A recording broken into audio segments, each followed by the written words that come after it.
Hello दोस्तों, जन्माष्टमी आने वाला है, इसलिए मैं एक कृष्ण भगवान का छोटा सा गीत सुनाऊंगी। आप लोगों को अच्छा लगे तो लाइक सब्सक्राइब जरूर कीजिएगा। मिला हूँ सखिया हो, मिला हूँ साले हरी सखिया सुनाना।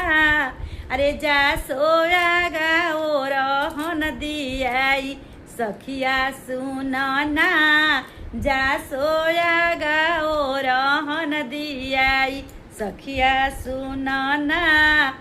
मचिया बैठली तू जसोदा बढ़ई तू मैया सुनाना।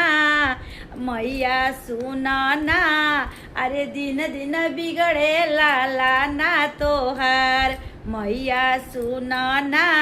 दिन दिन बिगड़े लाला ना तोहार। दही बेचे जात रहनी गखुला नगरिया मैया सुनाना। गखुला नगरिया मैया सुनाना। बेहुड़ी दिहले हमार फोरी मैया सुनाना।